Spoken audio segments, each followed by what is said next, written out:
बांग्लादेश में जब से तख्ता पलट हुआ है उसके बाद से ही भारत और बांग्लादेश के बीच रिश्ते खराब होते हुए दिख रहे हैं।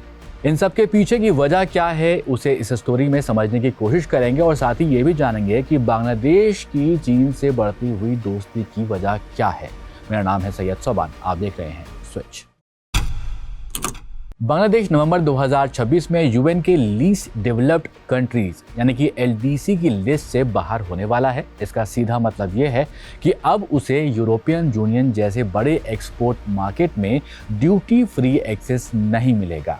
इस चेंज में बांग्लादेश की इकोनॉमी को नए चैलेंजेस का सामना करना पड़ सकता है और इसी को ध्यान में रखते हुए बांग्लादेश अब भारत से दूरी बनाकर चीन की तरफ झुकता हुआ नजर आ रहा है। इस कदम से भारत और बांग्लादेश के बीच में व्यापारिक रिश्तों में तनाव बढ़ना शुरू हो गया है। ये कैसे हुआ उसे आपको एग्जाम्पल के जरिए भी समझाते हैं।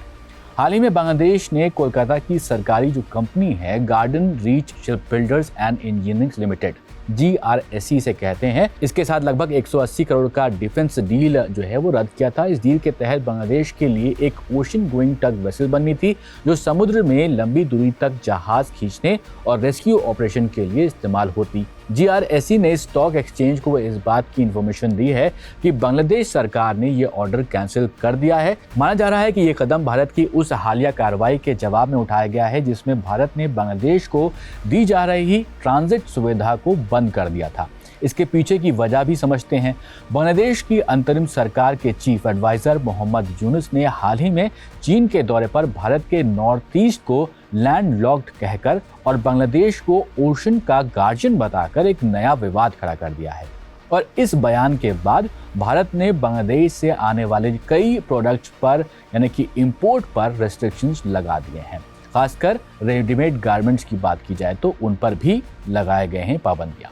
भारत का कहना है कि उसने ये कदम बांग्लादेश की तरफ से लगाए गए रेस्ट्रिक्शंस और बांग्लादेशी माल की वजह से बंदरगाहों पर हो रहे जो ट्रैफिक की बात हो रही है यानी कि जो काफ़ी ज़्यादा भीड़ बढ़ गई है वहाँ पर। लेकिन ये भी सच है कि बांग्लादेशी कंपनियों को चीनी कपड़े ड्यूटी फ्री मिलते हैं और उन्हें एक्सपोर्ट पर सब्सिडीज़ भी मिलती हैं उनकी तरफ से। इससे उन्हें भारतीय मार्केट में 10 से 15% की कमी में बढ़त मिलती है और भारत ने बांग्लादेश से रेडीमेड गारमेंट्स के इंपोर्ट पर रोक लगाकर अपने टेक्सटाइल सेक्टर को बढ़ावा देने का फैसला किया है। भारत ने यूके के साथ ड्यूटी फ्री एक्सपोर्ट का समझौता पहले ही कर लिया है और EU और US से भी ऐसे ही डील की उम्मीद लगाए हुए है भारत।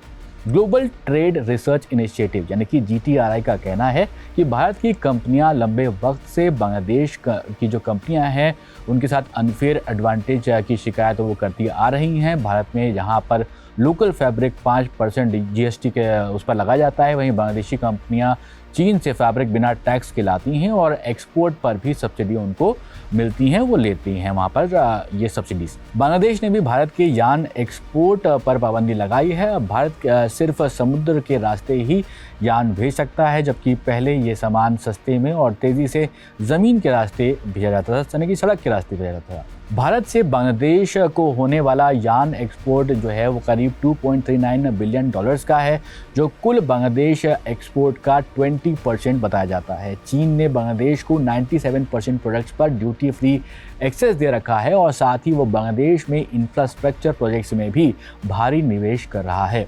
बांग्लादेश अब चीन से सबसे ज़्यादा हथियार खरीदने वाला दूसरा देश भी बन गया है और उसके 70% बड़े हथियार चीन से ही आते हैं। भारत और बांग्लादेश के बीच रिश्तों में आई खटास सिर्फ व्यापार तक सीमित नहीं है, ये स्ट्रैटेजिक और डिप्लोमेटिक फ्रंट पर भी देखने को मिल रही है। चीन इसका फ़ायदा उठाकर बांग्लादेश को अपनी तरफ खींच रहा है।